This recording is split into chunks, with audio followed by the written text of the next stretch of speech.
So recently the Overwatch 2 director's take came out about tanks, and personally I loved it, but it's not for the reasons you'd think. I love this because I think that tank is fundamentally flawed in 5v5, and that the only way to move forward with tank is to generalize them and sand off a lot of their edges. Let's go through these changes first, and then we'll talk about how this impacts almost every tank. More boop resistance, 25% damage reduction from headshots, armor being reverted back to its Overwatch 1 values, HP recovery passive changes, and quality of life changes. Now, how do each of these apply to the tank hero? For D.Va, boop resistance is actually a pretty big deal, but more importantly, primary fire damage versus tanks has been greatly nerfed. With Doomfist, his matchup against tanks has gotten considerably worse, but he can't be headshot nearly as much, and he can't be booped nearly as much, which are both positives for Doomfist. With Junker Queen, shotgun character, same deal.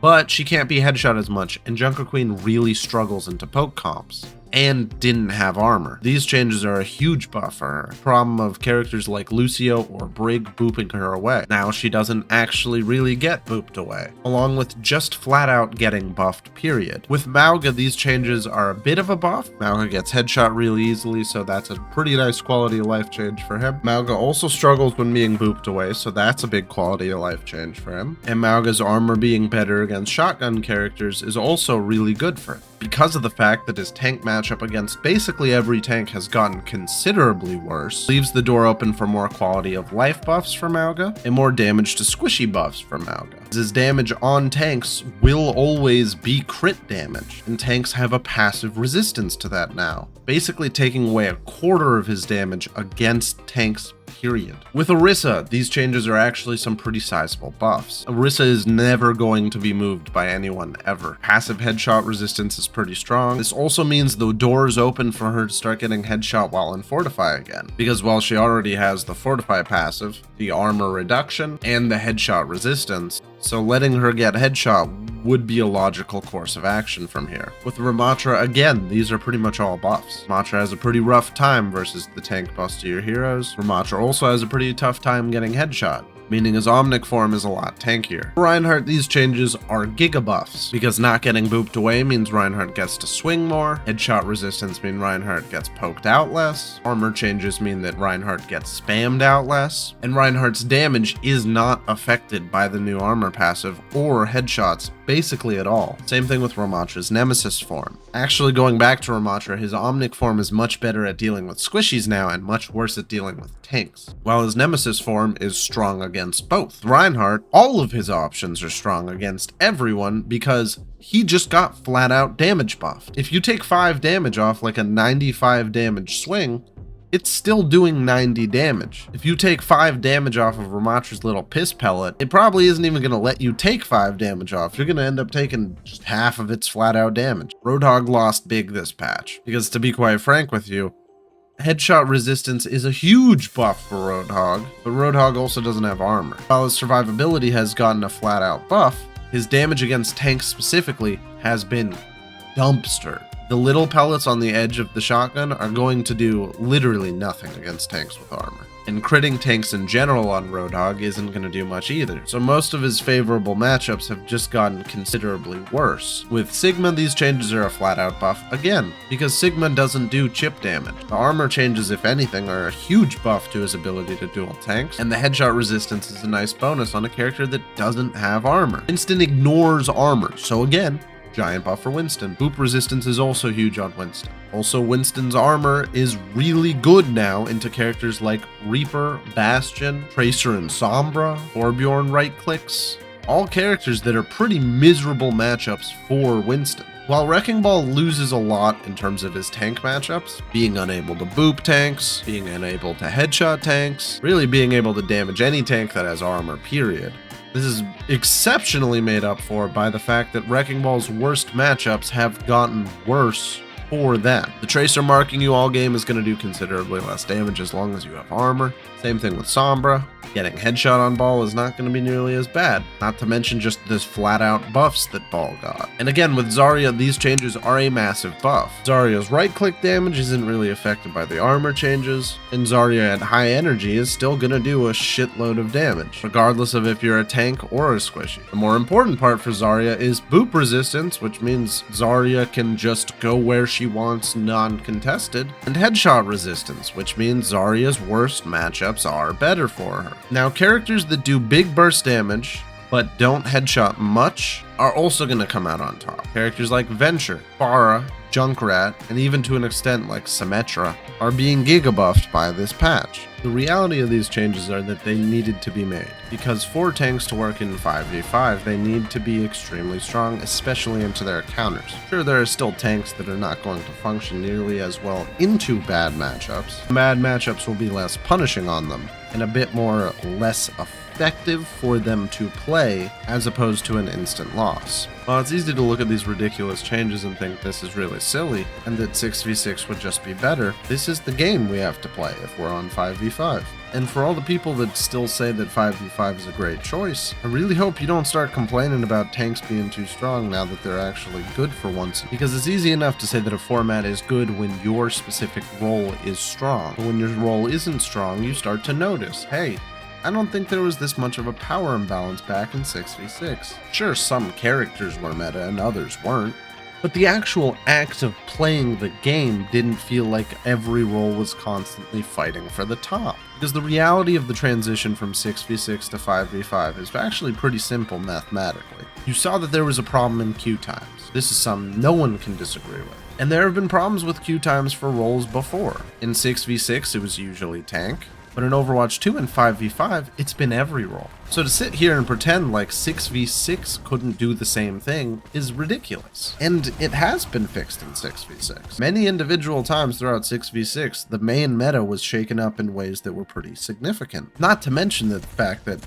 pretty much universally the Overwatch balance team currently is thought of more fondly than they were previously. Meaning that annoying metas barely ever last more than a couple months. Role imbalances barely ever last more than like 5 to 6 months. Competitive reworks and matchmaking happen, and they communicate considerably better than the Overwatch 1 devs ever did. So for them to be so radio silent on, well, 6v6 is honestly kind of telling. It means that they personally have some idea that 6v6 is the better option. I truly need 5v5 defenders to find some new arguments, because currently their arguments are just flat out wrong. Queue times are problems that have been shown to be fixable. There is also a lack of content for tank players.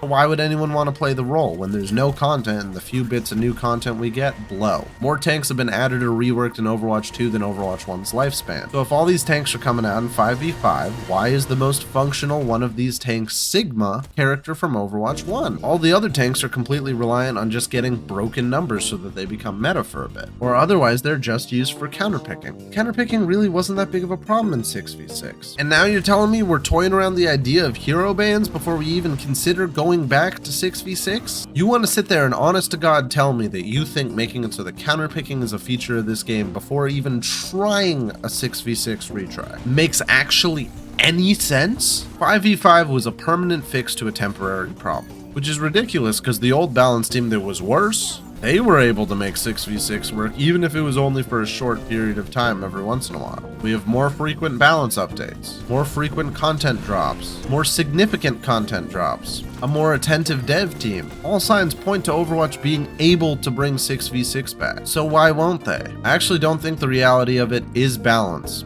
I also don't think the reality of it is queue times, because as we've shown, queue times is something the Overwatch balance team is actually pretty well equipped to handle, and this specific balance team has handled it many times. The real reason why they don't want to do 6v6 is just simply branding. To which I have this to say.